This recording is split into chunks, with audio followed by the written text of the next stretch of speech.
Hey everyone, I know it's been a while since I've been on the channel, but I wanted to discuss something really quick and just kind of give some perspective on. I'm sure a lot of you in powerlifting have heard the IPF has announced some recent bench rule changes. Wanted to kind of go over what that looks like and some perspective that I have and what I think, as far as with these changes, does it hurt? Does it benefit? And also from the aspect of a lifter's perspective, and also from a business perspective. And obviously, as we know, the two biggest changes when it comes to the rules are the bottom of the elbow has to reach at least parallel to the shoulder joint or below. And also, the feet cannot touch the bench at any point during the lift as well. I think the feet not touching the bench is actually a big help. I think as far as when it comes to their objective, as far as changing the rules and trying to mitigate the exploitation of the former bench rules of trying to really get that range of motion decreased when it comes to these arches.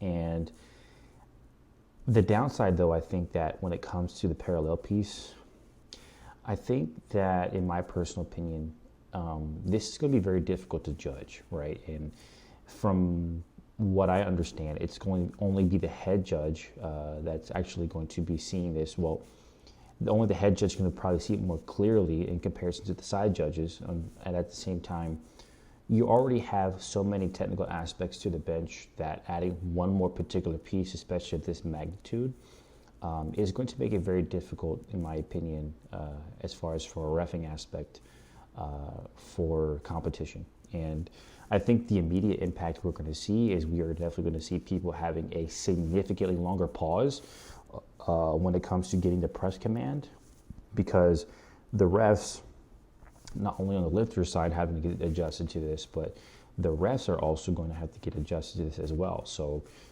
again, this is another piece from a visual aspect that the refs now have to add in to all, again, the litany of different things on how technical the bench is already. That could potentially make it very confusing, both for the lifter as well as for the ref as well. Now, I think that, again, the feet part is definitely something that's in the right direction. However, I think it's very difficult to try to figure out what the alternative would be when it comes to just mitigating the arch. Because, to be honest, we come in all different shapes and sizes. Now, I think that, to be honest, I think they probably should have went with not the parallel, just has to be below parallel. I think with the elbows, the lower part of the elbow has to go below the shoulder joint. I think that would have probably been a little bit more easier. Reason why is because, again, just looking at from a relevance aspect when it comes to the current rule set for the squat and obviously hitting the depth, I feel like that could have probably be a little more clear, in my personal opinion, because I think we're going to see a lot of different situations where people are going to be missing a lot of lifts and they're on their bench alone because of just how technical this is going to be. And I think, honestly, if you're in a situation where you just eliminate your, if you're a person that tries to exploit the arch, you could just eliminate it altogether. However, from the aspect of what you get to your total, that's going to have some diminishing return doing that. And also at the same time, I do believe as well that, the impact that this rule is having on the people that actually bench this particular way is substantially a small percent, right? But the ironic thing here is that these new rules are actually going to be affecting everybody, as far as from a confusion aspect and, trying to make sure that they can get their bench solid, unless you're a person that just doesn't use any arch, period, right? So this is a very interesting situation. And I did see an interview where the president did speak, as far as what drove the idea as far as making these changes, and his initial drive was just the comments and feedback that people give on social media. But the ironic thing to me is they're so concerned about these people's comments But then when they post on their particular page, the IPF on their Instagram page, and they post these new rule changes, they turn off the comments on the actual post. And I think it's ironic because the thing is that if you are so concerned about feedback, you would want feedback on these new rules that are being posted. And at the same time, if you are confident and you stand behind and believe that these changes that are actually have been made are going to be beneficial and help the sport, in your perspective, you would stand behind that regardless of the backlash that you are going to get on social media. But the funny thing is, I think that they're going to get more backlash now more than ever on social media because of making this change. I think they were in a situation where damned if they do, damned if they don't. Damned if they didn't make the change. Damned if they, if they actually like now if they didn't make the change, because it's just very difficult. And I think they're just adding another layer when it comes to just the bench overall. I think that it's a step in the right direction as far as making a change, because I think we can all agree and we can all come to a consensus that people are exploiting the gray area in the bench when it came to the rules. Again, prior to these particular new rule updates. So I think it's a very slippery slope when it comes to this in particular. And, obviously the best thing would be just to see how it plays out, but I would definitely be a betting man and say that a lot of people are going to leave the federation solely because of this rule. And it's going to be not only the people that, again, that this 5% that they say that they claim it's going to only affect, but even the people that it doesn't really affect because they just disagree with this. And it also begs the question of, well, if they were able to make this type of change, are they going to go another direction? Are they going to also maybe look at the deadlift, and do something when it comes to sumo? Or, are they going to do something with people that squat low bar? Are they going to do something with people that squat super wide? It opens up those doors because they already have started to implement a change. And I think that people, that already compete in that federation are probably already considering looking elsewhere if it's something that they just don't want to abide by as far as making these changes. Now, that's looking from the lift-through perspective. Let's look at it from the perspective of you are a business person and you are the person that's either the president heading this particular company or this particular federation, or if you are a business owner and you own this particular brand. As far as making progress, right, going in the right direction, I think we all know that the IPF's goal is to get IOC recognition and be in the Olympics. And I think that the president, the IPF, are really concerned with public perception. If it were to be a situation where they were going to get on the Olympic stage, they would be concerned of the backlash from the general public, as far as, people seeing these benches. Again, it's a very minute percentage of people that do that, but they are concerned that, this particular percentage is going to play a factor. And this is where that thought comes from. If you are a person that's familiar with, I believe it's called Pareto's Law, the 80-20 rule, where 80% of the issues come from 20% of the problem, right? And what that means is they're looking at the small percentage, which is, these individuals have these really big arches, are causing the majority of the public perception when it comes to the negative feedback that they get from the IPF or powerlifting in general. And they believe that if they are able to mitigate that 5%, or again, going through the 80-20 rule, 20% of the issues, they'll be able to fix 80% of the problem when it comes to performance. Or in this particular situation, 80% of the feedback that they are getting as far as public perception. To me, it's a very interesting and bold move, right? Because that begs the question, does that mean that, maybe the IPF was in a situation where they're like, the Olympics went to them and said, hey, you need to change this so, we can consider bringing you guys on? Or it's a situation where they thought, maybe this is what's gatekeeping us from being in the Olympics. I'm going to tell you right now, my personal opinion, I don't think we're going to be in the Olympics, period. Here's a reason why.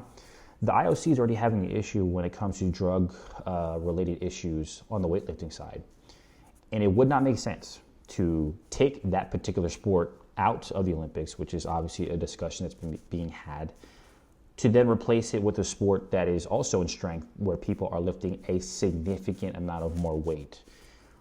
Public perception people are going to think is that, well, if you're going to substitute this sport with another one where they're lifting even more, then automatically perception is going to be, well, if we know for a fact that we're seeing drug issues with weightlifting, we're going to see it tenfold when it comes to powerlifting. So I think, at the end of the day, the perception is already in a bad spot because of the situation that Olympic weightlifting is going through. I don't think that they're going to look at powerlifting as being the savior. I think that where the IPF is at currently right now, as far as being in the World Games, is probably the farthest it's going to get. I don't think it's going to go beyond that, because when it comes to being in the Olympics, again, you already have a strength sport in Olympic weightlifting. I don't think the Olympics is going to add two different strength sports, and I think at the same time, they don't want to dilute that, especially when it comes to public perception and, again, the longevity that weightlifting has had. So I think it's a situation where either they are going to keep Olympic weightlifting or take it out and not replace it with anything when it comes to strength. I do believe if it's a situation that occurs where if they do take out Olympic weightlifting, they should, because if the Olympics is about measuring the human body, then we need to look at a test of strength as well.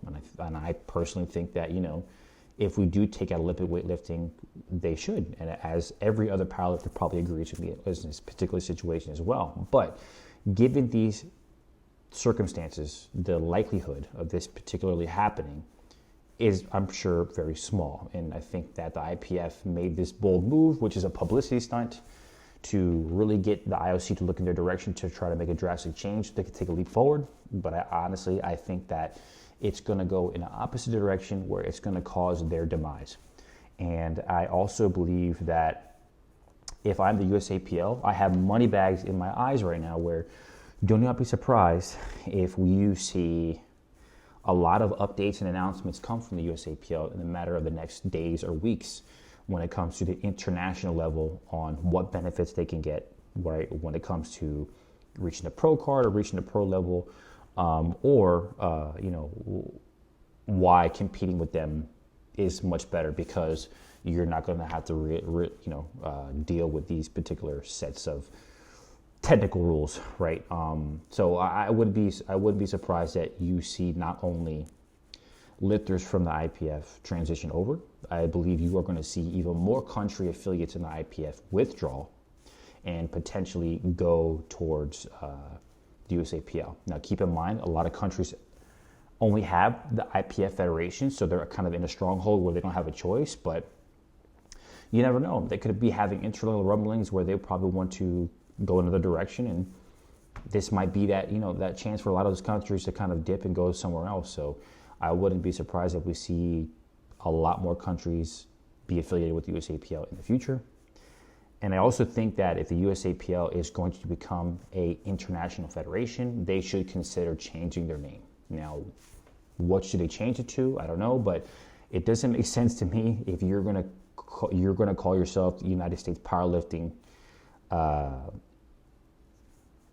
and then have Korea, Australia. It doesn't make any sense. So I think that, I think at some point when more countries do join the USAPL, we don't be surprised we see a name change with them coming in the future. So, but yeah, just wanted to kind of give my thoughts and my perspective.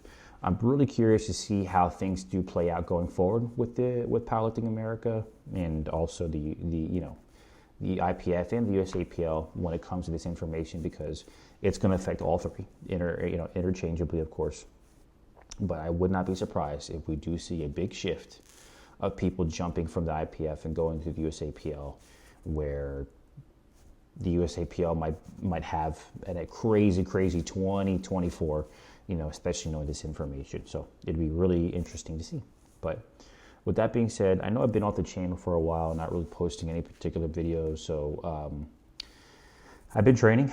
I will definitely like to get back at some point as far as, just putting some videos and giving some recaps on here. But I definitely want to go the more informative route as well, kind of giving some of my thoughts and opinions when it comes to just sharing advice, when it comes to technical programming, things of that nature, when it comes to the deadlift in particular, or just powerlifting and training in general. So, but I'll be really curious to see how this plays out. But I think that this is a publicity stunt that IPF has made to try to get into the Olympics. I think it's going to backfire on them, and I think that do not be surprised if we see next year that they make a lot of changes to try to compensate for the issue that they're going to come across when it comes to even more bad feedback.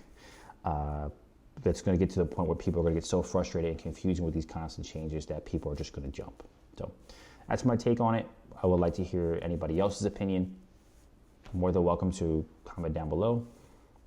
Thank you guys, and have a good evening.